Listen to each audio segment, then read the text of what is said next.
Math student, now today we start a new lesson from geography, agriculture. Agriculture is an art and science which produce the crops and plants. You know that agriculture provides the raw material for many industries like the sugarcane industry, like the cotton industry, like the jute industry, like the edible oil industry. So that 2/3% of all over India engage in agriculture activities. Now the types of agriculture. The first is primitive substance agriculture.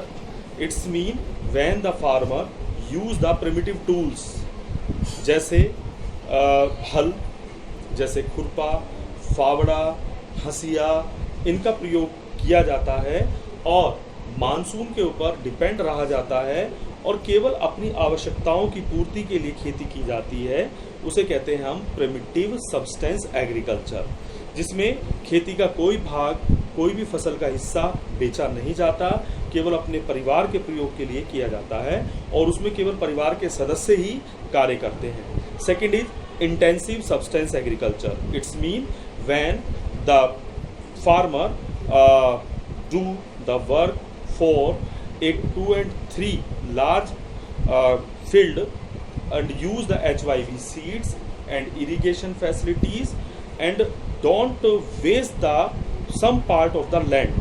यदि वो अपने पूरे खेत के हिस्से पर खेती करता है और एक साल में 2 या 3 फसल लेने की कोशिश करता है तो उसे हम कहते हैं इंटेंसिव सब्सटेंस एग्रीकल्चर. इसमें मानसून के अलावा इरिगेशन के और भी साधनों का प्रयोग किया जाता है. तीसरी आती है कमर्शियल एग्रीकल्चर. जैसे नाम से ही पता लग रहा है कि इसमें जो खेती की जाती है उसका बहुत बड़ा हिस्सा बाजार में बेच दिया जाता है.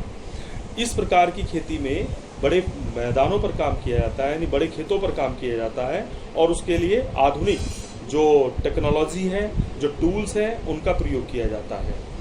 चौथा प्रकार होता है प्लांटेशन एग्रीकल्चर. इसका मतलब होता है कि वैसी खेती जिसका लगभग 100% भाग बाजार में बेचने के लिए किया जाता है. इसमें बहुत सारे लेबर की ज़रूरत होती है, बहुत सारे पैसे की ज़रूरत होती है और इस प्रकार की खेती का जो प्रोडक्शन होता है उसको बाजार में बेचा जाता है. जैसे बनाना, जैसे टी, कॉफ़ी और इसी को हम कहते हैं plantation agriculture. Thank you very much. Have a nice day.